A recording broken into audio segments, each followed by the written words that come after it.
Imagine building an airport so massive that it can be seen from space. An airport rising out of the ocean like something from the future. A place designed to prove that human engineering could defeat nature itself. No land? No problem. Japan would simply create new land in the sea. It sounded impossible. Then they actually did it. But today, that same billion-dollar masterpiece is slowly disappearing beneath the water. Every year, it sinks a little more. What was once celebrated as one of the greatest construction projects ever attempted has now become a race against time. Engineers are still fighting to keep it alive. Walls are raised, foundations are adjusted, millions are spent again and again, yet the ocean keeps winning. This is not the story of an abandoned project or a failed dream. This is the story of ambition pushed to the limit and the hidden mistake that changed everything. Why did Japan decide to build an airport in the middle of the sea? How did they create an entire island from nothing? And why is this futuristic airport now slowly falling into the ocean?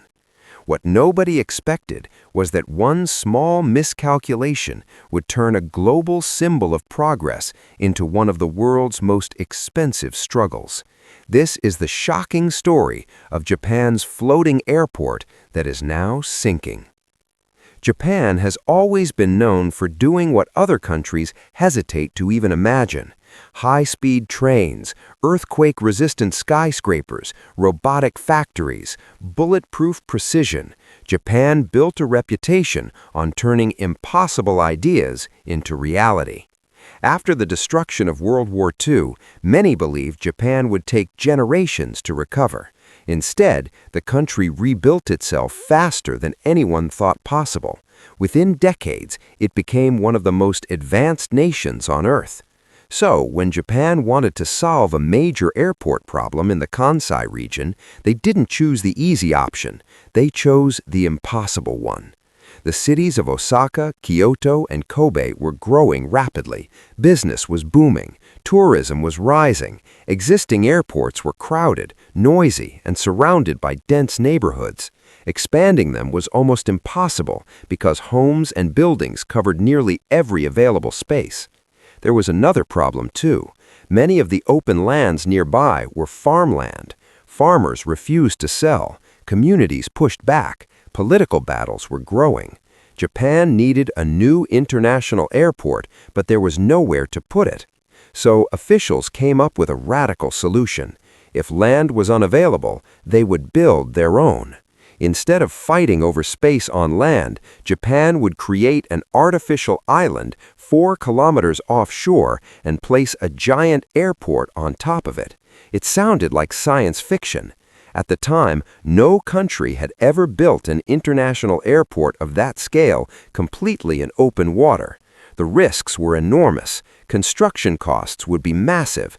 Ocean storms could destroy progress overnight, but Japan moved forward anyway. In 1987, work officially began on what would become Kansai International Airport.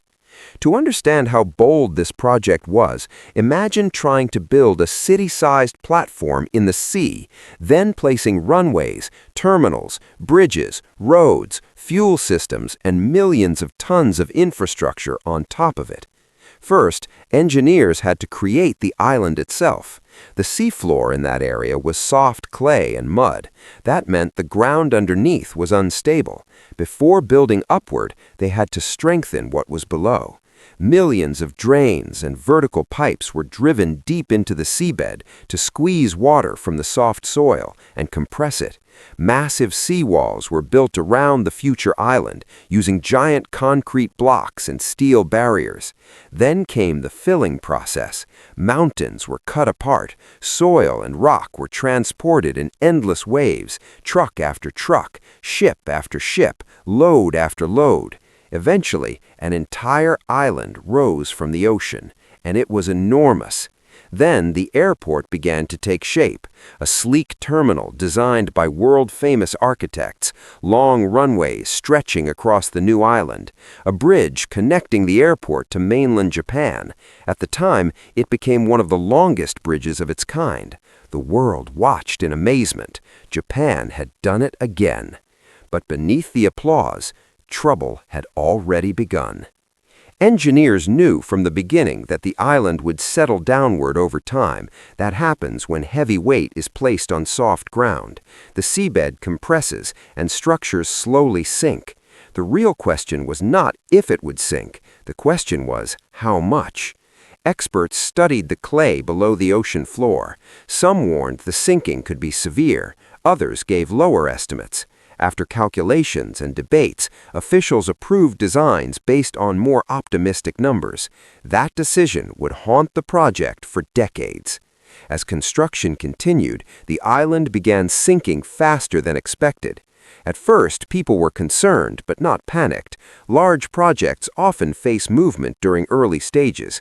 Many believed it would slow down. It didn't.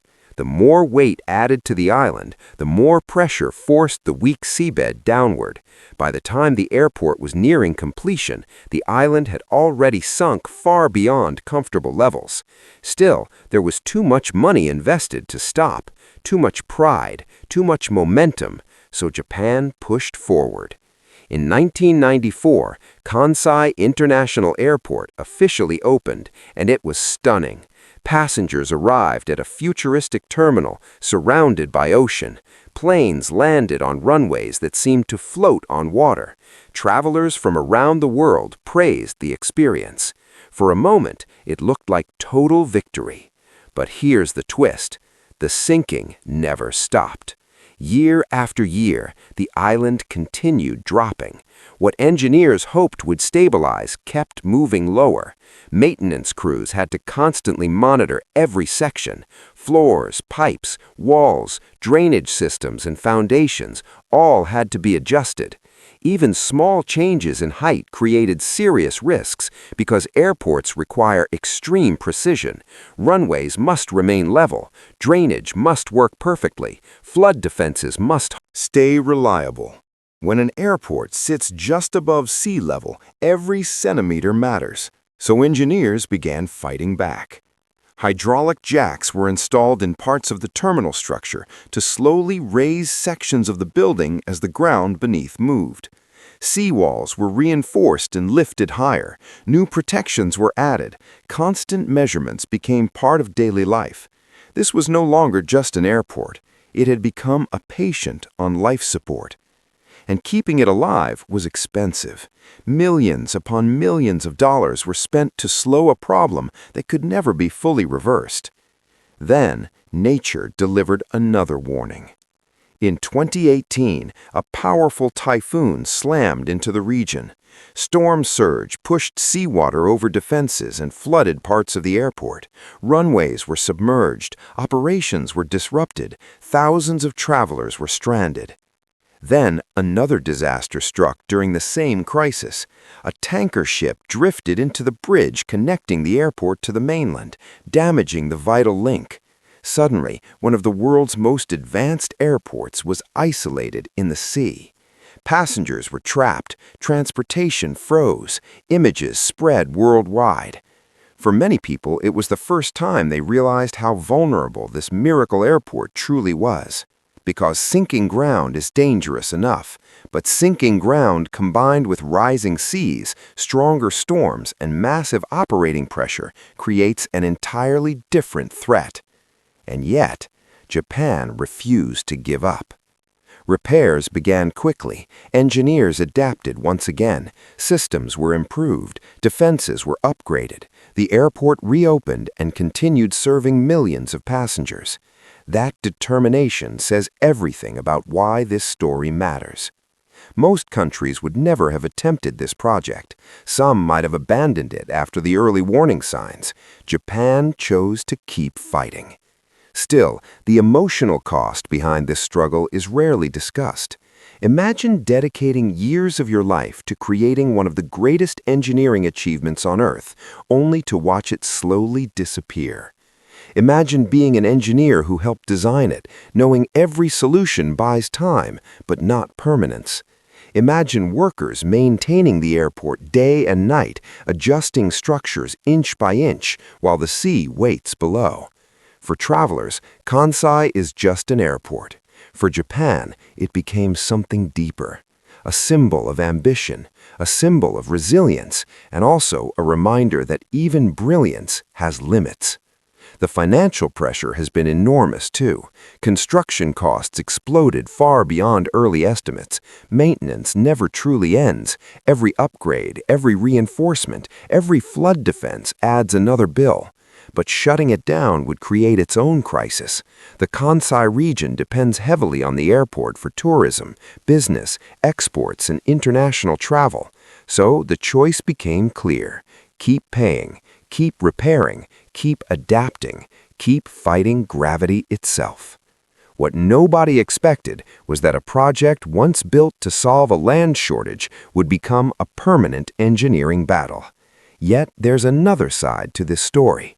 Many experts still admire Kansai International Airport. Why?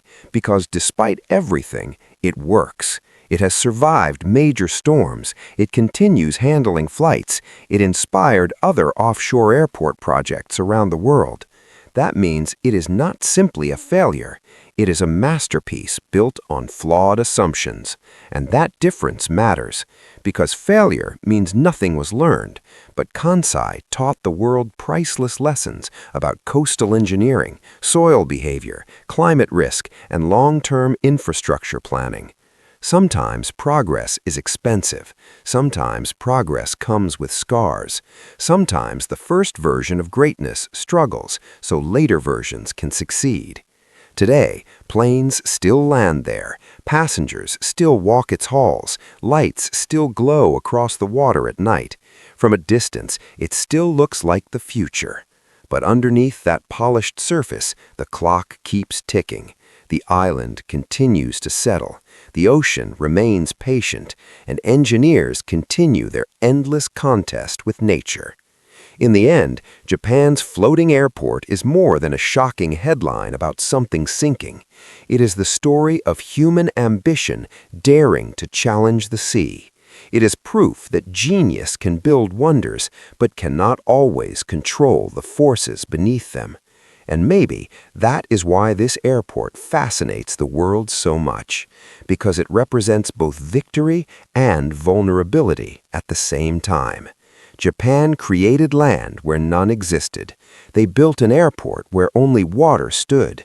They connected millions of people through a dream made real. And even now, as it slowly sinks, it still stands as one of the boldest things humanity has ever built. The question is no longer whether it was worth building. The real question is this: how long can one of the world's greatest engineering miracles keep holding the ocean back?